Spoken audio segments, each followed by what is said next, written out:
상아가 조진기라이다.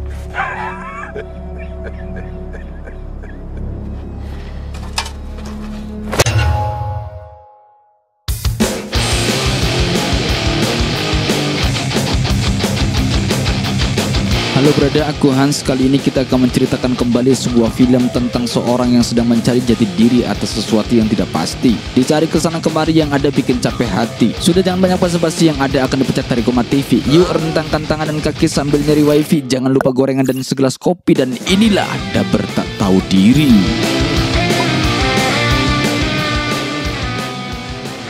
Film dimulai dengan sebuah penyerangan brutal oleh sekelompok orang tak dikenal. Penyerangan itu dilakukan di malam hari. Kalau siang hari itu namanya pengeringan. Bermodalkan sebuah pisau dapur, mereka dengan sadisnya menusuk sekelompok orang yang diduga lawan bisnis yang gak akur. Salah satu dari kelompok penyerang itu menurut keterangan Dukcapil bernama Li Huan. Inilah momoknya.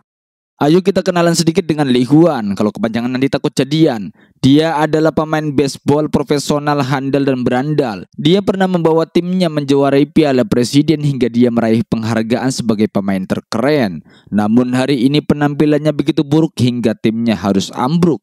Banyak orang yang mengutuk hingga Li Huan sendiri merasa terpuruk. Sepertinya permainan baseball hanyalah kedok, karena permainan sesungguhnya ada di balik tembok. Ya, nampak banyak orang yang melakukan perjudian, termasuk Li Huan yang sedang menerima sedikit bayaran dari sang bandar. Li Huan tentu merasa tertampar. 한 개 더 줘야 안 됩니까? 일본에 올리겠나? 수수료 이 새끼야. 저이 십자석이. Belum sempat ia pergi dari tempat judi, tiba-tiba polisi menggerebek tanpa kompromi. Nasi sudah menjadi bubur. Banyak orang yang tertangkap dan tersungkur, termasuk Li Huan yang tak bisa kabur. Dan inilah For the Emperor.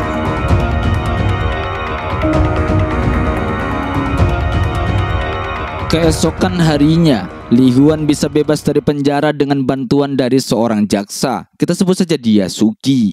Setelah keluar dari penjara, dia juga memutuskan untuk gulung tikar jadi pemain baseball profesional. Di tempat lain, ini dia si Tengik, si debt collector yang tengah menagih utang ke nasabahnya yang telat membayar setoran. Tiba-tiba Li Huan datang dan meminta uang miliknya. Tengik pun memerintahkan anak buahnya untuk menghajar Huan. Namun karena Huan pandai berkelahi, ia bisa mengatasi seorang diri. Dengan gampang Huan pergi membawa uang yang ada di tas penuh isi. Di hari berikutnya, Huan meminta maaf ke Tengik yang sedang dirawat di rumah sakit. Dan kemudian masuklah 3 orang pria yang ternyata salah satunya bernama John, yang tak lain adalah bos dari perusahaan Hangji Capital.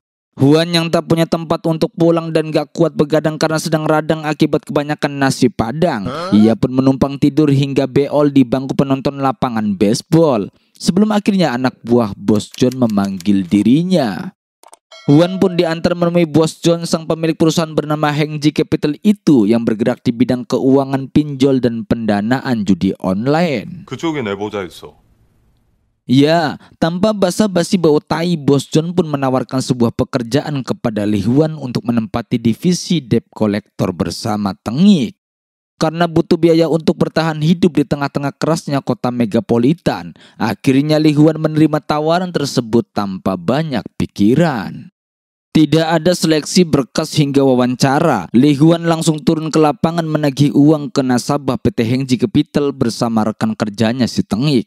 Target pertamanya yaitu si Rockfish, penjual ikan yang telat membayar setoran karena ikan-ikan sedang demonstrasi di jalan karena lagi musim pencalonan. Tengik sebagai senior yang sudah makan asam garam ingin menunjukkan bagaimana cara menagih setoran. Bukannya unjuk kehebatan, malah si Rockfish melakukan perlawanan yang ogah bayar cicilan. Li Huan pun turun tangan dan langsung menghajar si Rockfish hingga kelimpungan. Akhirnya Li Huan berhasil mendapatkan uang setoran untuk diberikan ke Bos John. Debut pertama Li Huan sebagai debt collector cukup meyakinkan. Hingga hari demi hari ia pun semakin dekat dengan Bos John. Hingga suatu malam, Li Huan pun diundang untuk dugem bersama Bos John dan beberapa ajudan. Tak ketinggalan sebagai pelengkap, perjamuan pun ditemani oleh kupu-kupu malam. Salah satunya bernama Caca.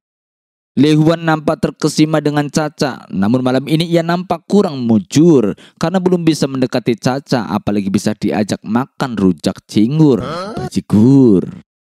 Ya, di suatu malam saat Li Huan pulang, tiba-tiba bos John datang dan menawarkan tumpangan kepadanya. Li Huan pun karena menghormati ajakan bosnya, sembari menelusuri jalanan, bos John memberikan sebuah quote. 동정을 버리면 동경을 받는다.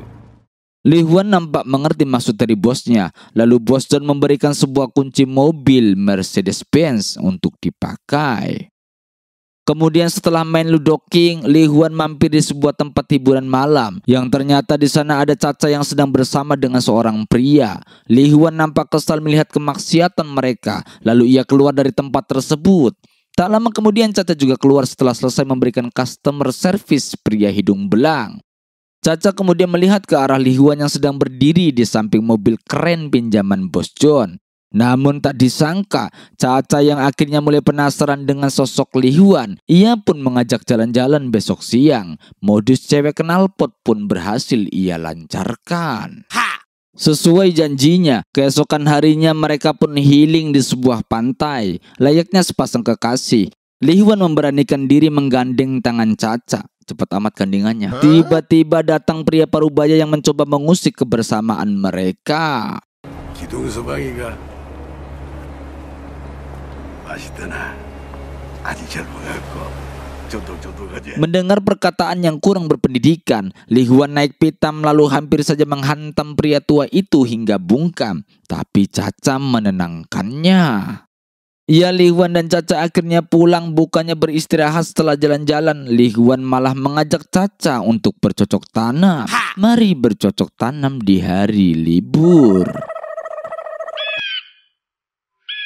Hari Senin pun tiba. Kita melihat bos John sedang berbicara dengan seorang pria tua. 3년밖에 안 먹었습니다. 작두 얼마에 여어서 심하여. Kemudian di sela-sela obrolan itu Li Huan pun masuk. Ternyata bos John bermaksud untuk mengenalkan Li Huan ke atasannya, yaitu seorang pria tua yang merupakan ketua dari Hengji Capital. Kita sebut saja dia ketua Jigong. Li Huan pun terkejut melihat congor ketua Jigong yang tak lain adalah pria tua yang hari lalu hampir ia hantam dengan meriam di pantai. Keesokan harinya, Li Huan bersama timnya mulai bekerja lagi menarik setoran dari nasabah yang macet. Mereka menghajar satu persatu nasabah yang tak mau membayar setoran. Di sela-sela kesibukannya bekerja, ia tak lupa untuk menyempatkan waktu bercocok tanam bersama Caca. Buset. Lambat laun karir Li Huan semakin cemerlang. Namun ia mulai bosan dengan kerjaannya sebagai debt collector yang monoton begitu-begitu saja. Hingga suatu malam saat Li Huan main slot di warnet, ia didatangi oleh Jong Ho dan Taimu yang menegurnya untuk tidak main game mulu. Li Huan pun sempat tersulut emosi hingga Taimu melaporkan kejadian itu ke bos John. Namun bos John nampak tak mempermasalahkan Li Huan karena ia sedang fokus ke masalah yang lebih besar, yaitu sebentar lagi Carter bebas dari penjara. Di sisi lain, Li Huan juga merasa bersalah setelah mengabaikan tugasnya sebagai debt collector. Ia tak pergi ke kantor, melainkan bertemu dengan bos Jigong di taman. 주의 어딨노? 세상에 그 어떤 꼴보다 다르다 이가. 돈 많이 벌고 싶다겠나? 냄새만 맡으면 된다. Melihat kedekatan Li Huan dengan bos Jigong, ada cepu dari anak buah bos John melaporkan hubungan mereka. Mendengar hal itu, bos John berusaha acuh dan menganggap Li Huan hanya bingung apa yang harus dilakukan setelah melakukan kesalahan tempo lalu. Keesokan harinya, barulah bos John mengkonfirmasi ke Li Huan atas informasi si cepu. Apakah benar Li Huan menjalin hubungan dekat dengan sosok nomor 1 yang sangat berpengaruh di perusahaan Hengji Capital itu? Bos John juga mengingatkan agar Li Huan tetap bekerja sesuai dengan tanggung jawabnya. Ia juga mengatakan bahwa dirinya akan melepaskan bisnis pinjol dan akan berganti ke bisnis perkapalan dan pariwisata pantai. Li Huan pun nampak kaget. Sementara Caca yang mempunyai semboyan palu gada apa lu mau gua ada, nampak tengah berduaan dengan bos Jigong. Bagaimanapun Caca harus melayani semua customernya secara efisien dan bintang 5. Tak lama kemudian tangan bos Jigong menggerayangi hingga merogoh celengan ayam jago Caca. Namun Caca menggelinjang tak nyaman. Namun ia tak bisa menolaknya. Caca harus tetap bersedekah dan profesional. Hingga lantaran tandon air bos Jigong yang mendadak memuncak, ia langsung menarik kepala Caca ke arah tiang miliknya. Loh. Caca pun pulang ke rumah Li Huan. Ia lari kecil hingga maraton. Ia sangat sakit hati atas perilaku Pak Tua yang kagak ingat mati. Hatinya sangat terpukul. Ia mendatangi Li Huan sembari mengatakan, 내가 가진 게 아니면 뚱아리 뿐인데 꽁으로 이자 까준다는데 돈 내주는 데가 거 말고 어디 있겠나. hingga sampai kepada terungkapnya rahasia bahwa Caca mempunyai hutang yang begitu besar kepada Bos Jon. Tak ingin air mata kekasihnya keluar tak tertampung. Keesokan harinya Li Huan datang menemui Bos Jon. Ya, Li Huan bermaksud untuk melunasi semua hutang Caca. Terjadilah dialog singkat yang mengenai hutang Caca yang amat besar dan kekekahan Li Huan yang ingin menjadi satria pinjol. Justru sikap Li Huan inilah yang menjadikan Bos Jon tak lagi menaruh rasa hormat kepadanya. Li Huan kemudian mendatangi Caca di sebuah bar. Di dalam lubuk hati Li Huan ia merasa kecewa dengan pekerjaan yang sedang dijalaninya. Ia merasa dimanfaatkan oleh orang lain. Dia yang bekerja banting tulang menagih hutang, namun orang lain yang menikmati kekasihnya. Menikmati hasilnya. Caca berusaha menenangkan perasaan Li Huan yang carut marut. Kemudian ia menawarkan segelas teh kepruk yang kecut. Namun Li Huan malah memilih kue apem yang asem.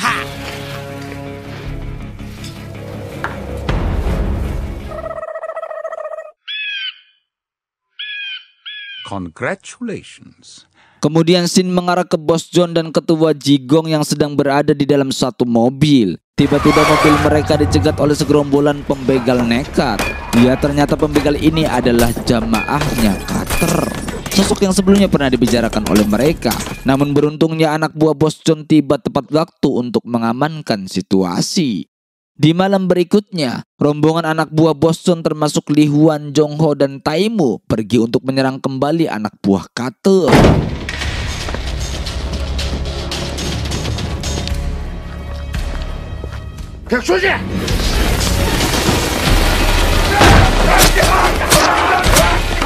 Ya, mereka membebat habis anak buah Carter. Li Huan pun mengerahkan semua kemampuannya. Bermodalkan sebilah pisau di tangannya, ia terus menusuk satu persatu musuh yang ada di hadapannya. Di saat semua musuh sudah tumbang, tiba-tiba Jong Ho datang menghampiri Li Huan.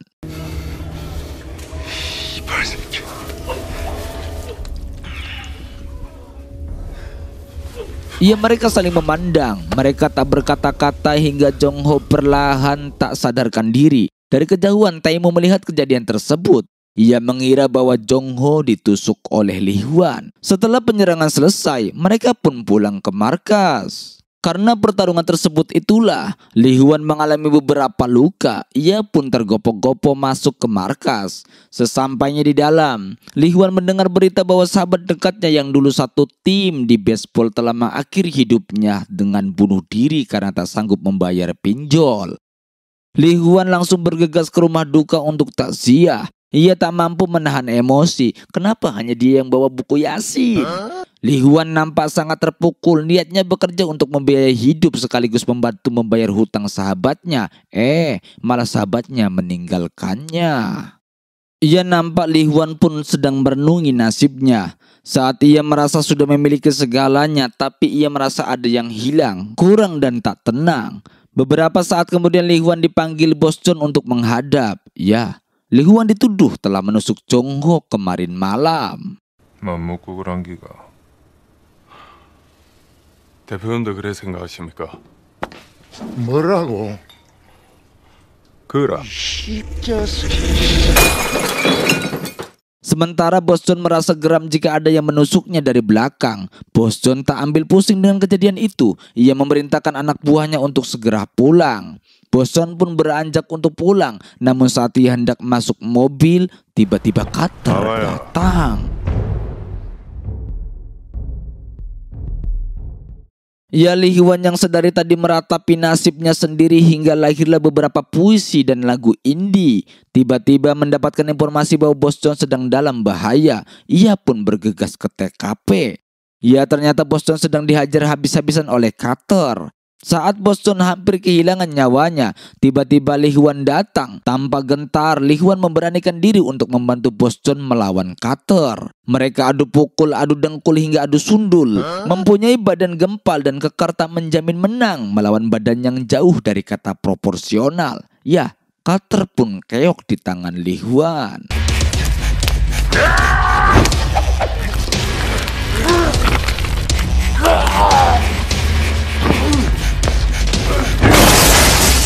Setelah pertarungan yang sangat melelahkan itu, Li Huan pun duduk bersama Bos John untuk maksiat. Maksudnya makan, istirahat, dan sholat. Setelah habis sebungkus rokok, Li Huan pun lalu membawa Cutter ke sebuah pekarangan kosong. Nampaknya Li Huan mau mengubur Cutter hidup-hidup. Dengan tangan terikat, Cutter pun mengatakan, 지가 담근 놈 떨고 댕기는 사과다. 사과가 조진 게라 얘기다.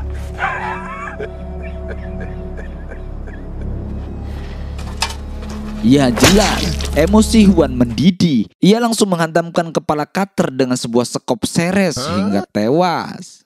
Pada malam berikutnya, Bos John mengadakan pertemuan untuk peresmian dan syukuran atas bisnis pariwisata dan kapal pesiar barunya. Dalam pertemuan tersebut dihadiri oleh mitra kerja dan rekan-rekan bisnis, termasuk juga ketua Jigong. Saat Bos John mau membuka acara tersebut, 자리에 참석해 주셔서 정말 감사드리겠습니다.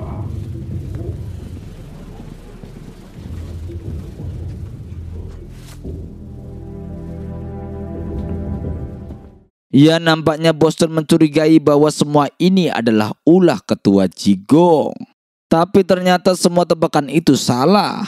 Tertangkapnya Bos John adalah sebenarnya ulah dari Li Huan yang bekerja sama dengan Jaksa Sugi. Akhirnya sekarang perusahaan Hengji Capital dipegang oleh Li Huan sebagai direktur baru. Sebagai pemimpin perusahaan baru, Li Huan melakukan berbagai terobosan. Meski begitu, ia belum leluasa untuk menjalankan misinya. Masih ada atasannya, yakni ketua Jigong yang sangat berpengaruh dalam perjalanan perusahaan Hengji Capital. Belum lama Li Huan jadi direktur, sebuah masalah besar menghampirinya. Ya, ketua Jigong berusaha mengkhianati Li Huan. Di sebuah pertemuan dengan Jigong tersebut, Li Huan hampir dibunuh oleh anak buahnya Jigong. Untung saja Li Huan terselamatkan setelah kedatangan Jaksa Sugi dan pihak kepolisian mengepung ruangan untuk menangkap Jigong dan kroni-kroninya. Ya, ketua Jigong dirumorkan memiliki kontribusi dalam kampanye partai politik yang sedang berkuasa. Di sebuah ruangan, Jaksa Sugi melakukan negosiasi dengan ketua Jigong. Nampaknya mereka berdua memiliki hubungan bisnis yang kuat. Sebagai orang yang berpengaruh, ketua Jigong meminta Jaksa Sugi untuk mengeluarkan Bos John dari penjara. Jaksa Sugi menyetujuinya, tapi dengan syarat harus ada orang lain yang menggantikannya di penjara. Dan ternyata penggantinya adalah ketua Jigong sendiri. Saat pertukaran tahanan, ketua Jigong berpesan agar Bos John memulai kembali permainan caturnya. Sedangkan dirinya akan mengatur siasatnya dari dalam lapas. Setelah bebas, Bos John menyempatkan diri untuk menengok mantan perusahaannya yang saat ini dipimpin oleh Li Huan. Beberapa saat kemudian Jaksa Sugi pun terlihat baru tiba di parkiran kantor perusahaan saat hendak naik lift ke lantai atas.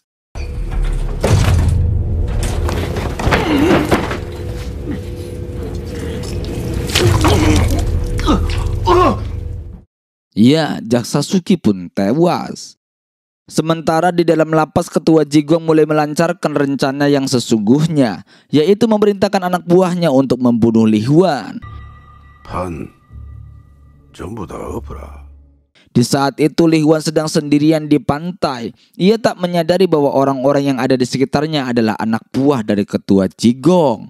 Saat itulah mereka langsung menyerang Li Huan. Walaupun sendirian, Li Huan mampu bertahan, tapi ia tetap tak mampu menahan anak buah ketua Jigong yang terus saja berdatangan. Li Huan sudah mendapat beberapa kali tusukan. Saat ia mulai terdesak, tiba-tiba Bos John datang membantu Li Huan. Mereka berdua pun bertarung melawan puluhan anak buah Ketua Jigong. Karena anak buah Ketua Jigong bermodalkan senjata, Li Huan dan Bos John pun kewalahan. Bos John pun mendapatkan banyak tusukan di badannya. Tapi tiba-tiba anak buah Li Huan datang untuk membantu. Di saat itulah Bos John dan Li Huan berusaha kabur meninggalkan lokasi dengan sebuah speedboat. Ya, akhirnya mereka pun berhasil kabur menuju ke tengah laut. Setelah beberapa lama berlayar, Li Huan pun merasa bahwa inilah akhir dari jalan hidupnya. Mereka menyempatkan untuk menghisap sebatang rokok surya. Malah Bos John yang mati duluan. Film pun tamat. Akhir kata dalam film ini, ayo bangkit, jangan banyak rebahan. Ingat, ini hidup, bukan cuaca yang bisa diprediksi oleh BMKG. Aku Hans dan kru Koma TV undur suara. Assalamualaikum.